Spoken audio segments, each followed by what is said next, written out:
What if the only time the organization truly learns is after someone gets hurt? An investigation begins, meetings are scheduled, lessons are documented, new procedures are introduced, training is refreshed, resources suddenly become available. But here's the uncomfortable question. Why did it take an injury for the organization to become curious? Why didn't we ask those questions before? In our last episode, we explored how organizations gradually drift away from their own standards without realizing it. Today, we're asking another difficult question. Why do so many organizations wait for failure before they learn? This is the Safety Edge.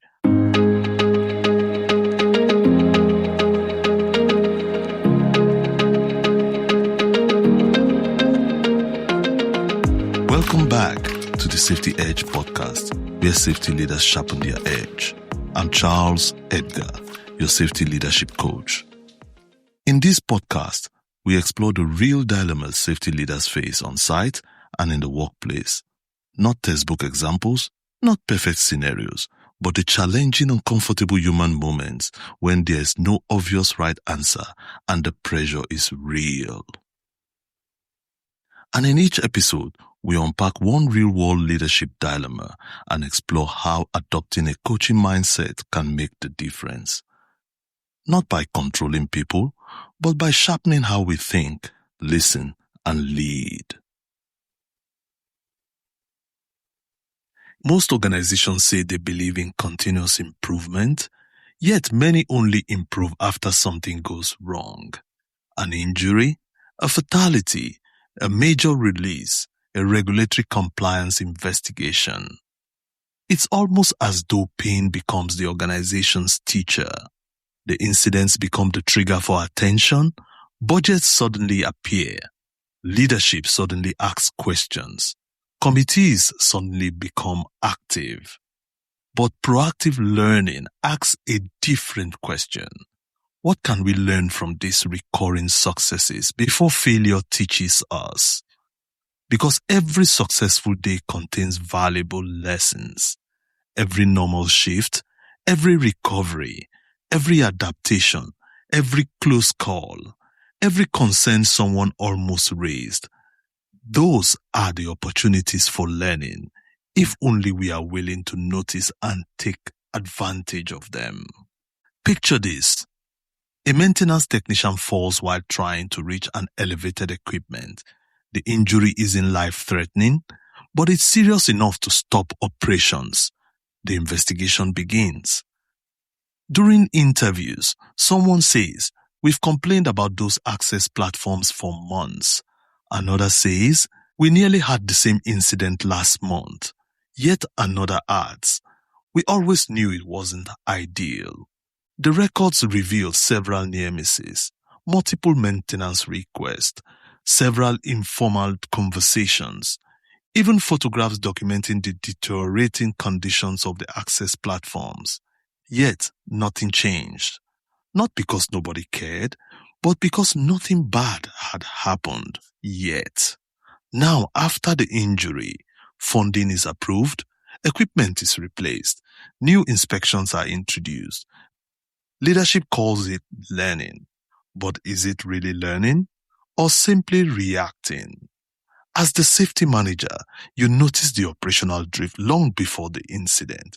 You raised your concerns, but they were overlooked.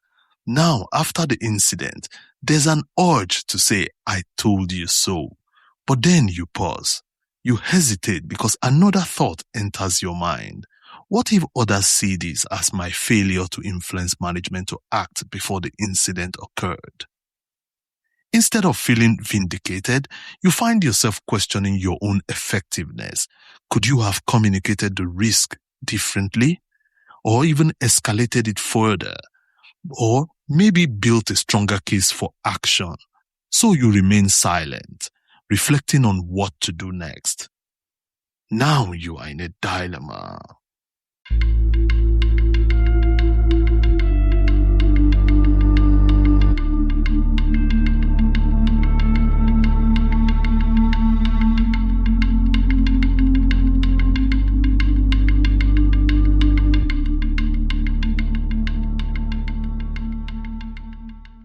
Why is this a dilemma? This is a dilemma because both reactions carry risk. If you say, I told you so, you may be right, but you risk damaging trust, creating defensiveness, and shifting the focus from learning to blame. If you say nothing, you may miss an opportunity to help the organization understand the deeper issues that allowed the incident to happen. The real challenge isn't proving that you were right. It's helping the organization ask better questions. Questions like, why did the warning signs fail to trigger action?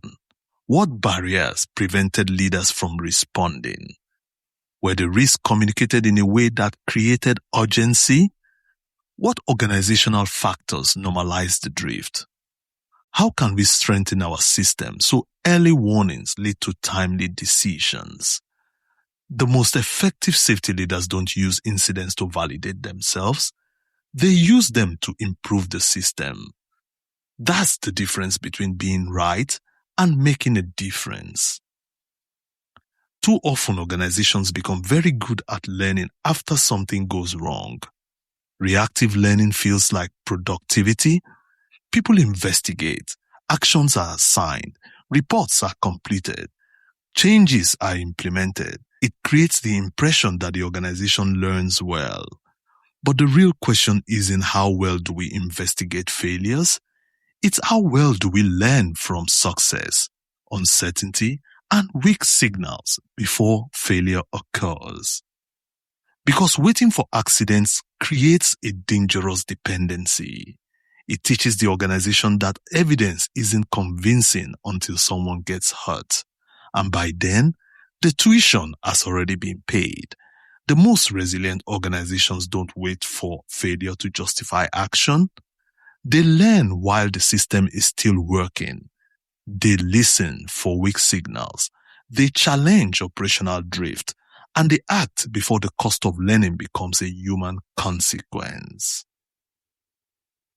So, why do organizations always wait? Because weak signals compete with stronger priorities. Priorities such as production pressure, budget constraints, tight schedules, customer demands, operational pressure. Near misses rarely demand immediate attention. Successful recoveries create false confidence. Leaders begin thinking, if we've managed this all along, perhaps the risk isn't that serious. But resilience is not proof that the system is healthy. Sometimes, it's often a sign that people are continually adapting and compensating for the system functioning despite its vulnerabilities. And eventually, people become exhausted or conditions change, and that's when the incidents occur. Now, what do effective leaders do differently? Effective leaders don't wait for injuries to become curious. Instead, they intentionally learn from everyday work. They treat near misses as gifts, not paperwork, not statistics, but opportunities to improve without paying the price of injury. They study why things go right. They ask, what prevented failure today? What adaptation kept us successful? What nearly went wrong today? They make reporting easy. People shouldn't have to wait for someone to get hurt before leadership listens. Small concerns deserve serious attention. They value weak signals.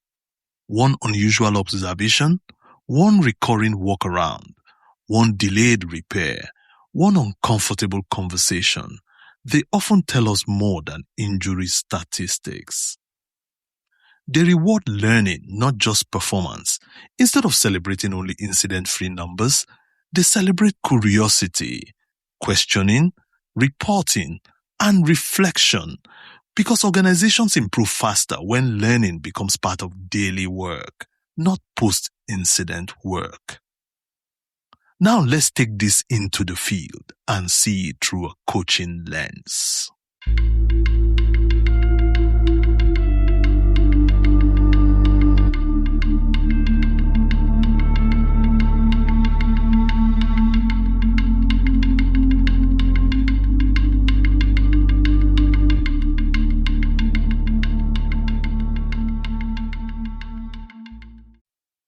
The incident investigation has just been completed.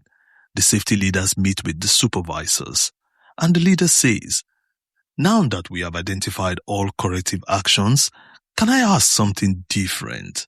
How many people were surprised that this happened?" One supervisor responded, "Honestly, none of us.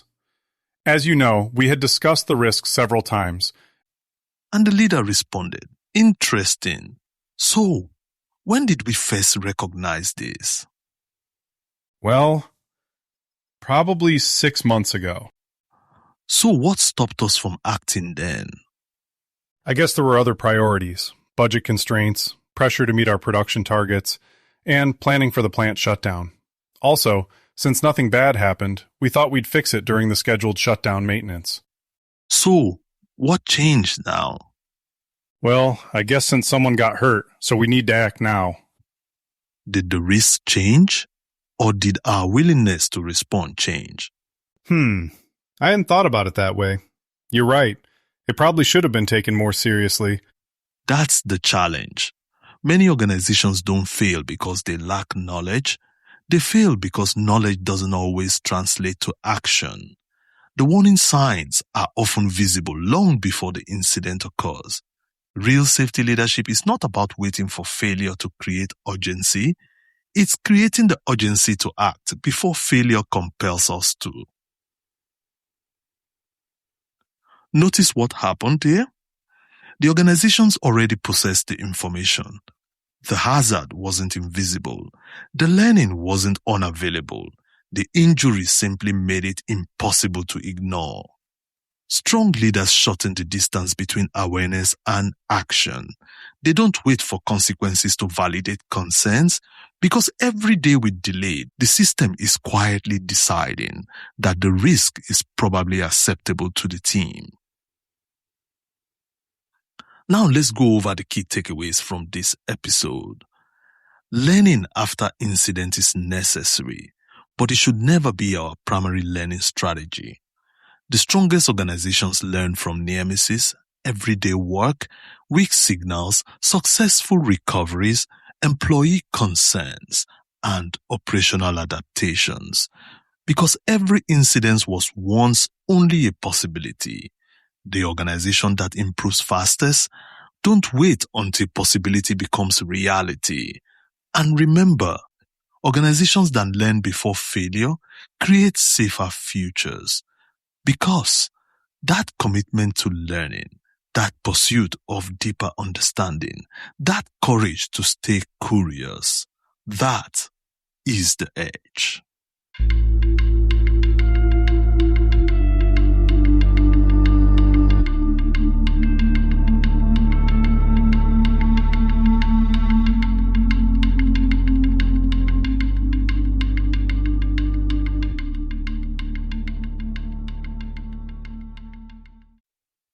This week, ask your team 3 questions. What concerns have we normalized because nothing bad has happened? What near misses taught us something valuable this week? What could we learn today without waiting for tomorrow's investigation? Because the goal of safety leadership isn't about becoming exceptional at investigating incidents and failures. It's to become exceptional at recognizing the conditions that create them and taking prompt actions to prevent them before they occur. In today's episode, we dealt with reactive versus proactive learning, when learning only happens after someone gets hurt. This is the 3rd episode in Season 4 of the Safety Edge podcast, focusing on the core question, where is risk being designed into the system? This season is designed to shift the focus from individual behavior to system design, operational reality, and how drift occurs quietly over time. In the next episode, we will deal with when incidents are investigated, but nothing really changes. If this episode challenged your thinking, share it with someone who believes that every near miss is more than a statistic and that it's an opportunity to learn before incidents occur. While here, Make sure to follow and subscribe to the podcast so you never miss an episode. And don't forget to invite a friend or colleague to listen along with you. Thank you for joining me for this episode of the Safety Edge podcast. I'm Charles Edgar, your safety leadership coach. And until next time, keep leading, keep learning, and keep sharpening your edge. Bye for now. Brought to you by the Safety Edge platform, an independent leadership and safety learning platform, building leadership capacity, one conversation at a time. Find us wherever you get your podcasts